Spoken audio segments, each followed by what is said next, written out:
Hello అండి, నేను మీ తేజుని. Welcome back to my channel. ఈరోజు మన వీడియోలో ఎంతో రుచిగా ఉండే గోధుమ పిండితో చేసే బిస్కెట్లని క్రిస్పీగా ఎలా తయారు చేసుకోవాలో నేను మీకు ఈ వీడియోలో చూపించబోతున్నాను.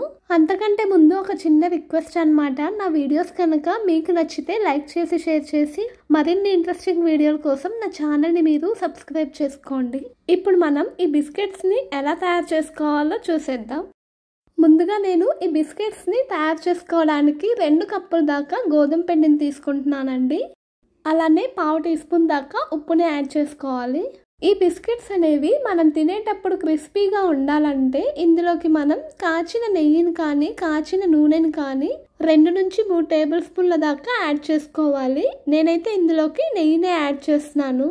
అలానే వీటితో పాటు ఒక 1/2 టీ స్పూన్ దాకా ఇలాచీ పౌడర్ని యాడ్ చేసుకొని ఈ మొత్తాన్ని కలిసేలాగా మిక్స్ చేసుకోవాలి. ఇందాక మనం 2 కప్పులు గోధుమ పిండిని తీసుకున్నాం కదండి. సో అదే కప్పుతోటి 1/2 కప్పు దాకా పంచదార పౌడర్ని ఇందులోకి యాడ్ చేసుకోవాలి. ఈ బిస్కెట్స్ తినేటప్పుడు స్వీట్ అనేది కొంచెం మైల్డ్గా ఉంటేనే బాగుంటుందండి, ఎక్కువ ఉంటే బాగోదన్నమాట.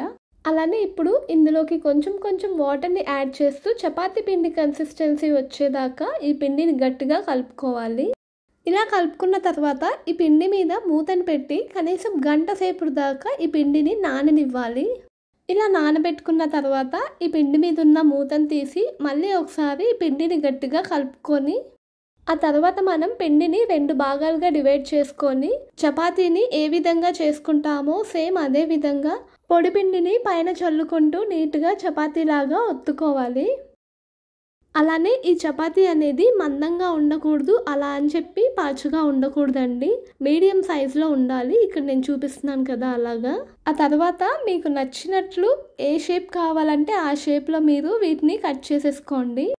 ఇప్పుడు స్టవ్ ఆన్ చేసుకొని స్టవ్ మీద ఒక మందపాటి కడాయిని పెట్టుకొని అందులోకి డీప్ ఫ్రైకి సరిపడా ఆయిల్ని వేసుకొని ఈ ఆయిల్ బాగా హీట్ అయిన తర్వాత మనం ఇందాక ప్రిపేర్ చేసుకున్న చిప్స్ అన్నిటిని ఇందులోకి వేసి మంటని మీడియం ఫ్లేమ్లో పెట్టుకొని ఈ చిప్స్ అన్నిటిని గోల్డ్ కలర్ వచ్చేదాకా ఫ్రై చేసుకోవాలి.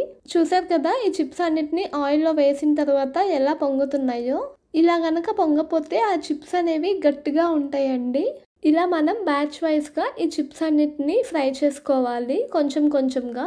ఇలా అన్నిటినీ ఫ్రై చేసుకున్న తర్వాత వీటన్నిటిని తీసి వేరే బౌల్లోకి ట్రాన్స్ఫర్ చేసేసుకోవాలి. ఇలా ఫ్రై చేసుకున్న చిప్స్ అన్నిటిని ఒక సర్వింగ్ బౌల్లోకి తీసుకొని సర్వ్ చేసుకుంటే ఎంతో టేస్టీగా ఉండే గోధుమ పిండి బిస్కెట్స్ రెడీ అయిపోయినట్లే.